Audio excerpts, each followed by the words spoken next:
Hi everybody. So I'm just like gonna do a few videos on the angels that I've had personal experience with. One of those angels is Michael, and I didn't really pay much attention about Michael until I had a boyfriend who said every night when he dreams about Michael and fighting demons and Satan and all that. I thought it was kind of weird. Like every night, he's like, yeah, every night I'm always fighting evil. I'm like, that's very strange. He said it was always with Michael. I'm like, huh. So I was like, that's one of the things I liked about this guy, but unfortunately, just we were just not on the same level, you know. We had a lot of issues, and so we eventually broke up. But that was one thing that I liked about it. Was like I had this close connection to Michael that I never had before. That I could just ask my boyfriend about him, and he would tell me later on, like, oh, this is what Michael said, this is what Michael does. So this video is going to be a bit longer because of just there's a lot more experiences that I've had with other angels. But in one case, my sister can see auras. There's a lot of like psychic abilities that run in my family, but my sister can see auras. And when she saw my boyfriend, she couldn't see an aura. And he started laughing. He's like, that's what everybody tells me. That's what psychics always tell me. They can't see my aura. And I was like perplexed because I found that odd. Like I have an aura. My aura is pink. Usually pink, which means love. Like I'm always emanating love, like pure love. But anyway, for him, we couldn't see an aura, or she couldn't see an aura. And he asked Michael, that night, he's like, why can't anybody see my aura? And Michael told him because it was a color that we humans can't see. And I was like, oh yeah, that makes sense. I'm sure there's colors that our physical eyes can't see. There's people who are colorblind. There's animals that they can only see so many colors. So that makes sense. I'm sure it's pretty rare though. I'm very rare to have an aura that nobody can see. That's a color that nobody can see. But anyway, that's just one example. Another example of experiences with Michael is our house burned down. It was a very haunted house. And what's funny is I knew that house was going to burn down at some point. It was just so like I could make a really long video about how haunted that house was, but I don't want to extend this video out as longer than it needs to be. But the house burned down and we got another house, and that other house that we stayed in, I swear, was haunted as well. Like I had never dealt with any kind of haunting in my life until I moved down here to Florida, which is where I'm at now. Like I was always kind of skeptical about that sort of thing. Like, I've never had any experiences, so who knows, whatever. And like I moved into that house, like, you know what? I think something's going on with this house.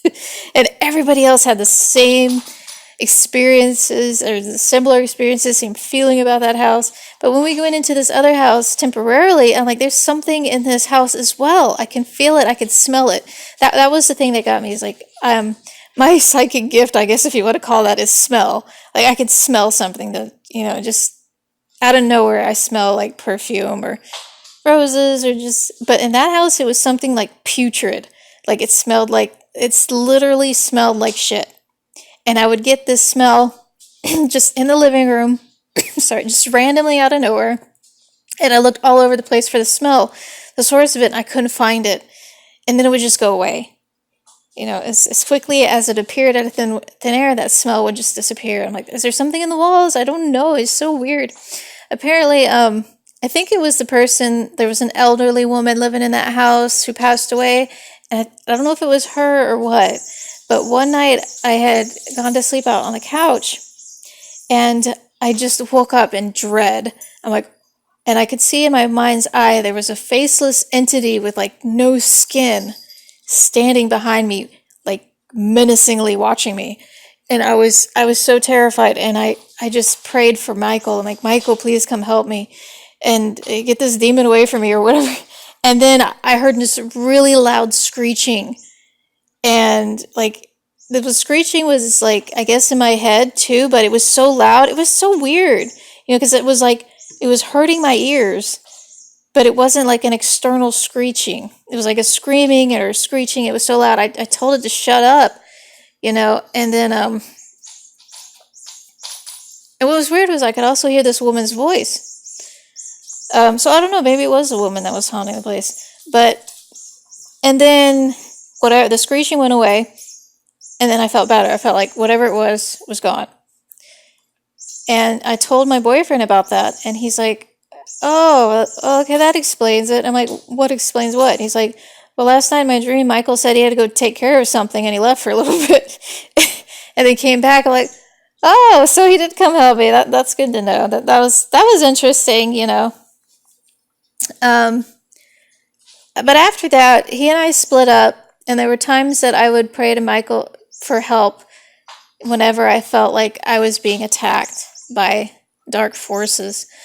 But for some reason, Michael would send somebody else typically, and I think it was because I really maybe wasn't under attack, but I just needed some healing. So he would send somebody else who was my soulmate in the astral form to come like heal me and help me. So yeah, so if he sees like, you know, if he sees what's really going on, he knows how to handle that. But Archangel Michael, from what I've seen of him in my dreams, the last time I dreamt about him, I don't dream about him often, but when I saw him in my dreams, he had like this, not short, but kind of not totally shoulder length hair. Like it was kind of curly, like golden blonde hair. It was kind of curly, but not totally curly, you know, but kind of like swept back, you know, kind of wavy curly hair. And just very strong, very tall. He had like this white, like, robe, or not robe, but like, you know, a cloak or whatever that thing is, and white feathers. And he had this white horse. And I was on a white horse too, because in this dream I was myself as an angel, and I had a white horse and a white feathers and the white cape or whatever. And in this dream we were fighting, I guess, another these demons or whatever they were, I don't know. And Michael sent a bomb under the ground, and it exploded, but it startled the horses, and our horses ran off. And we jumped off the horses, and the horses just ran off together. And I guess the horses just got startled, spooked. They ran off. They just wanted to be together. There's like a male and a female horse, and it was actually this dream. It was very like sweet and touching at the end, because the horses were like in love, and I could see clearly the horses riding off, and it was weird. I guess it was a dream about love and war and all that. That dream also, like, I was like stuck on Earth for a long time, and then I went back to the angelic realm. But anyway, that's how I saw Michael. He's like a warrior angel. He does a lot of fighting. He fights demons,